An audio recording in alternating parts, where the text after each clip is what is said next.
My friends, stuck in traffic here, trying to get to work. I wanted to make a comment on the situation in Puerto Rico as a whole. What's going on? In case for those of you who don't know, um, Puerto Rico is a colony of the United States, and as a colony, we do not get the we get basically second or third class citizenship. We don't. If you live in Puerto Rico, you're a citizen, but you don't get to vote. Um, with a population of 3.5 million people, we don't. We don't. If you live in Puerto Rico, you don't vote. We also are forced to serve in the United States uh, armed forces for any conscription or compulsive military service. We are not allowed to choose how our goods and services come into the island. We are forced by the Jones Act. I believe it was 1917 that it was enacted, either 12 or 17, that forced Puerto Rico to use United States merchant marine ships. What that means is if there's a ship with cars from Japan destined for Puerto Rico, that ship does not stop in Puerto Rico and delivers its cars. It goes to Jacksonville. It's usually Jacksonville, the port that it goes to.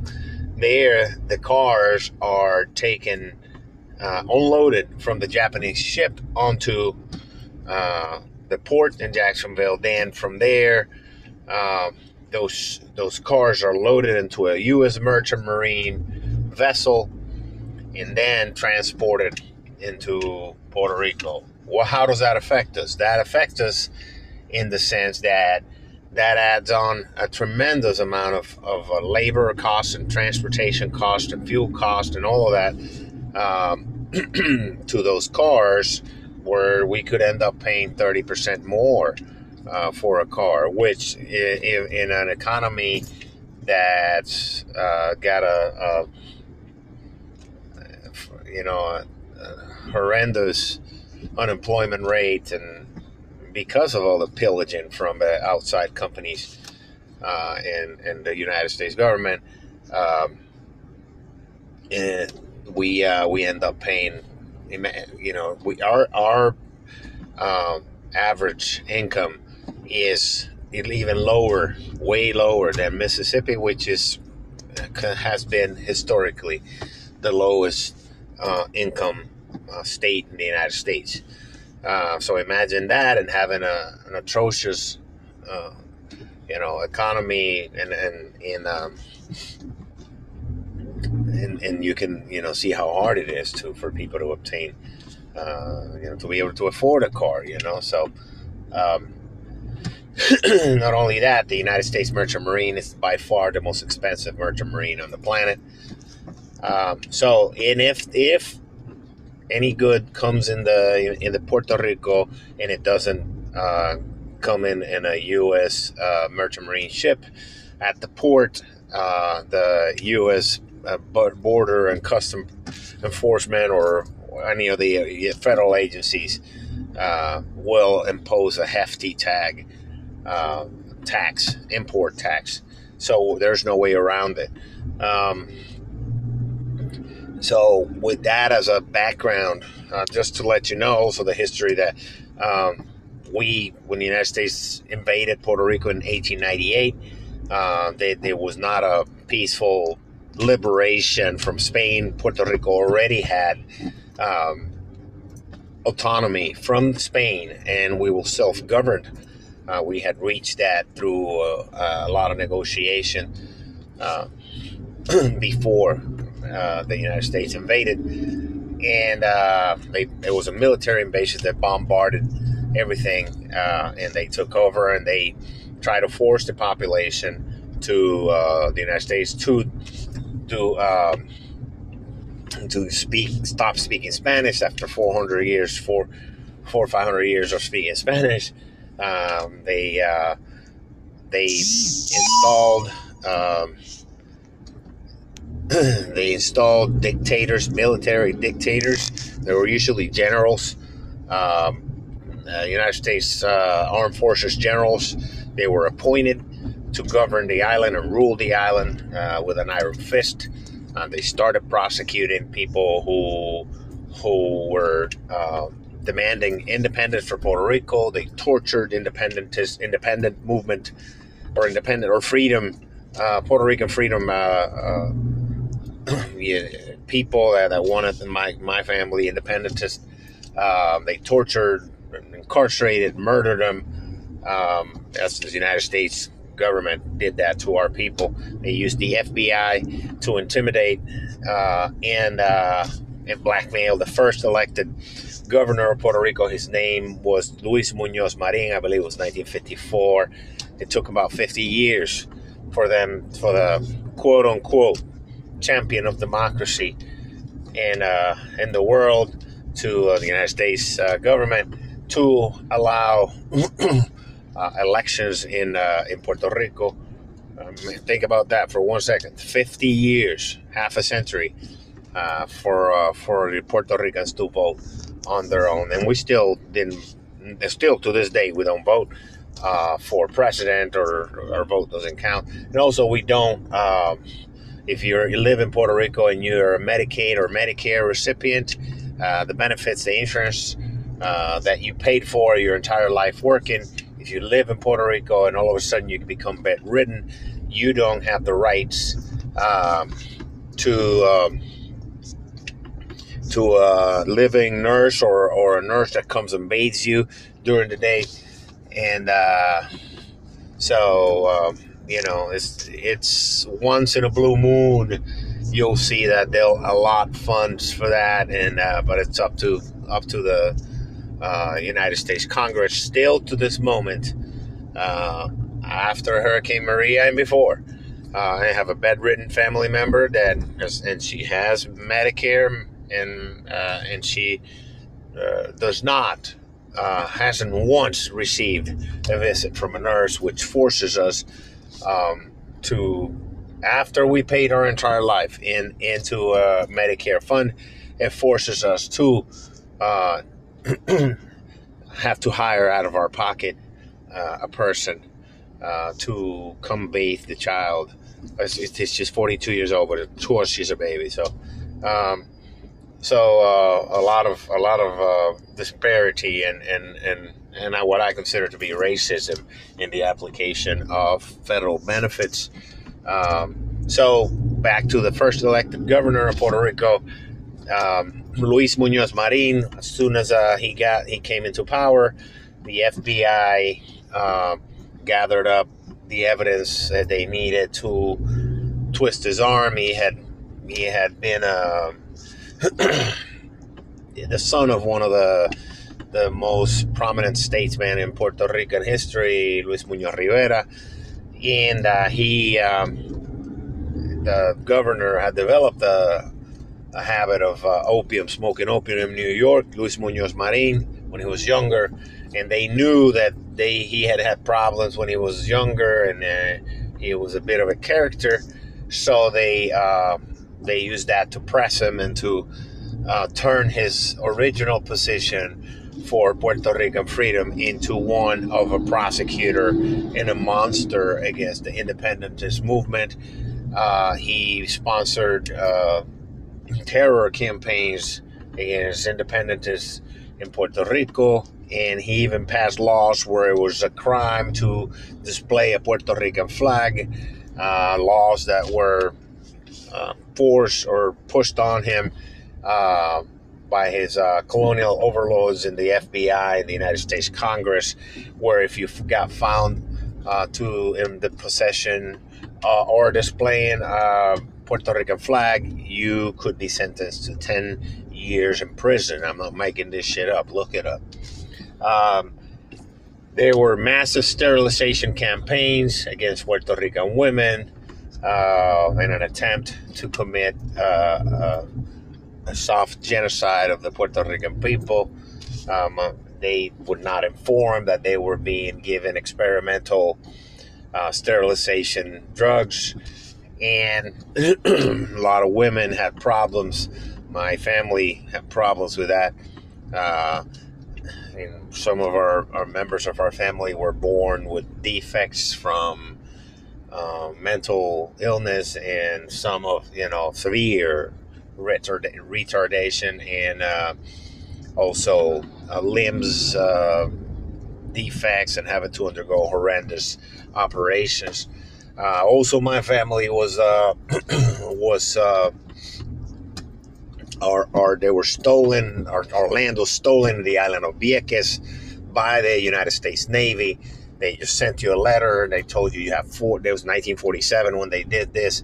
You have 24 hours to leave, or you'll be incarcerated, and the bulldozers will roll over your house. They also they never paid money for that. They just stole it and turned it into a bombing range that that island. Whenever one of the bombs went astray, it landed on the inhabited areas of the island and killed a bunch of families and people from the United States Armed Forces practicing. Also, whenever they needed to build a military base, they just took the United States Armed Forces. They just stole the land. They rerouted water, rivers, and stuff. In one instance, they in Roosevelt Roads Navy base in Ceiba, Puerto Rico, they took one of the most pristine ecosystems on Earth and turned it into a military base. They rerouted rivers in order to provide water for that military base, and they left 3 municipalities, thousands and thousands of people, without access to water, just so they could give water to without any permits, nothing. They just whatever are asking, hey, what do you think of this? Nothing. They just bullet their way through. Then it's not like they were building hospitals and infrastructure for the civilians. It was just for all the purposes of military installations. And around each and every one of the United States military installations in Puerto Rico, and just like they do everywhere on Earth, they promoted and made deals with the mob so that they could provide prostitutes for the sailors and stuff like that. So they did underground deals with the mob to provide prostitutes for the military personnel. It's not like they built schools and hospitals and all the universities and roads. They didn't do any of that shit unless it was inside the base. The jobs that they provided were for the surrounding civilian population were menial jobs, cashiers and stuff like that. And so it wasn't like it was that. So there's a history of abuse. Now that what we see now is not only that, they took over. They devalued as soon as they invaded Puerto Rico. The United States government devalued the Puerto Rican peso by 40%, which means automatically everything that the Puerto Ricans had saved in their banks was worth almost half of what it was worth by just the signing of a law. So what does that do? That means that the United States government stole half of our wealth. And then when people were like, okay, and our money's worth nothing now, the United States government went like, don't worry, we'll give you loans backed by your land. And of course, they dropped also the pay of Puerto Rican workers, which means now they couldn't afford to pay the money that they borrowed just to survive, and now they're stuck with not being able to make payments and having their land stolen by financial treachery of the United States government. So that's how they stole Puerto Rican land from landowners, railroads. They stole everything. So it was nothing short of pillaging. The same thing's happening now, Puerto Rico. Now we had a succession of U.S. corporation backed governments that borrowed heavily from Wall Street in the form of municipal bonds, and these corporations, they knew full well that, you know, the ones that were issuing the bonds, they knew that the Puerto Rico was in trouble financially, and they were having to use their bonds to make payroll, and their corporate goons, representatives in Puerto Rican government, they were in cahoots, and they issued all this municipal bonds with the help of stock rating agencies like Moody's, who at one time were rating what were known to be junk bonds, municipal bonds issued by the Puerto Rican government. They were rating them as AAA, meaning the top of the line bonds. The corporations and the banks and the stockbrokers who were selling this, they knew full well that these were junk bonds, and there's evidence of them pushing their stockbrokers and their stock traders to lie to the people and tell them these are great bonds to invest in. And guess who they sold those bonds to Puerto Rican people. So not only did they pull the fast one on the investors outside, they pulled it on the investors inside. Now, if you know anything about investing in stocks, if you invest in a stock and the stock plummets, you lose it all. Well, if you are a Wall Street investor, banker, and you are in cahoots with the United States Congress, namely Rob Bishop, you have basically a hitman, a financial hitman in the form of Rob Bishop.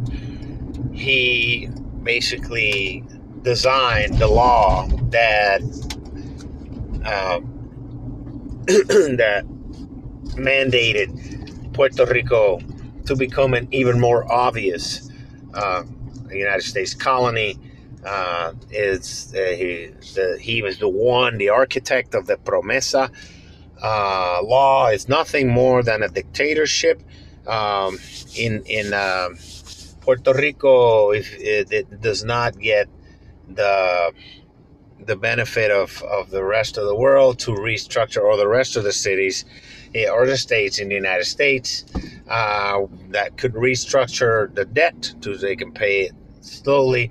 Puerto Rico got a 7-member dictatorship board appointed, not elected, appointed by the United States Congress, and the people that are in it are a bunch of banks and industry monsters, swamp monsters, appointed by Rob Bishop and his goons. This board has the power, and they already started doing so, to sell our beaches. They have the power to take the money from our universities. They have already done so. They took $500 million, actually $1 billion, I think, from the University of Puerto Rico. They are getting ready to steal the pensions of 75% of the Puerto Rican elderly people, retired people. Imagine having your pension rated when you're 80 years old and all you're getting is $800 a month. Well, they're going to do that to 75% of the Puerto Rican people. They have closed, they have gotten financial hitmen in the form of Julia Kelleher, the director of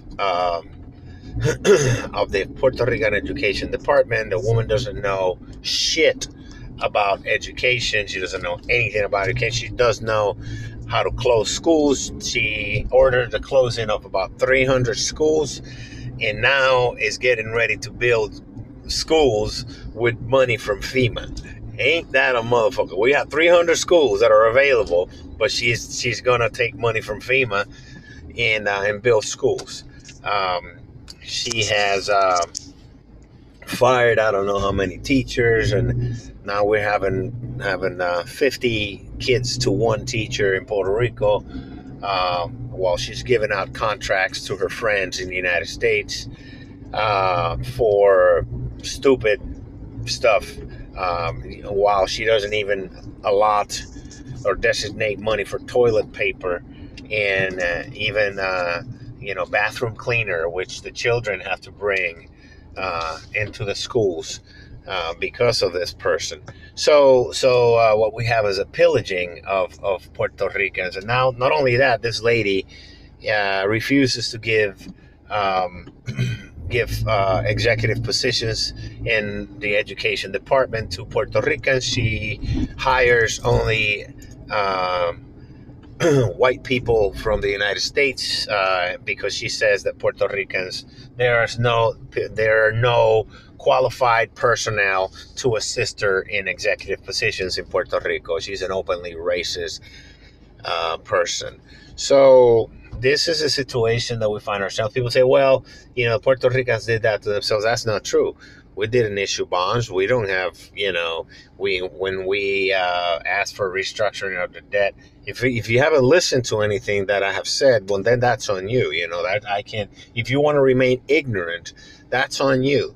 But you can't blame Puerto Rican people for what's going on. And the latest atrocity committed against my people was committed by the Donald Trump administration when they refused to act in a speedy manner after the Hurricane Maria. And people say, well, that's in the past. Maybe maybe that's if your children and your mother and everything had died. And I tell you, just get over it. Let's see how you feel about that. And they had died because of negligence from the colonial imperial government in cahoots with the insular government. Because the reality is that any government that comes to that Puerto Ricans elect is controlled by intimidation and fear and bribery by the United States government. If that doesn't affect you, I don't know what to tell you other than, you're a horrible human being. So that's what Puerto Rico is going. And just I'll leave you with this. In Puerto Rico, there was look it up, the massacre of Ponce, la masacre de Ponce, the Ponce massacre. It was a peaceful demonstration in Ponce where mostly women, children, just peaceful against the abuses of the United States government and the United States, the FBI and the other organizations, federal organizations, the army and stuff. They sent the insular police. The insular police were the people, the Puerto Rican police, under the control of the federal government. They sent them to open fire on this march, and I believe there were like 17 women and children and elderly people killed. They weren't unarmed. Then they tried to blame it on the Puerto Rican nationalists and Puerto Rican independence people. But we know better, and the evidence is there. Just to let you know, not one of those people who murdered and ordered the murder of those people, not one of those people was prosecuted. Just to give you a scope of how we have been treated as a people. And the latest atrocity being that because Donald Trump and his administration did not order a timely help with electrical supply things for hospitals and people and supply channel stuff. And just in case you're saying, well, you Puerto Ricans let their grid and their infrastructure go to hell. Remember, all this is controlled through proxy governments in Puerto Rico by the United States corporations, Wall Street, and the United States Congress.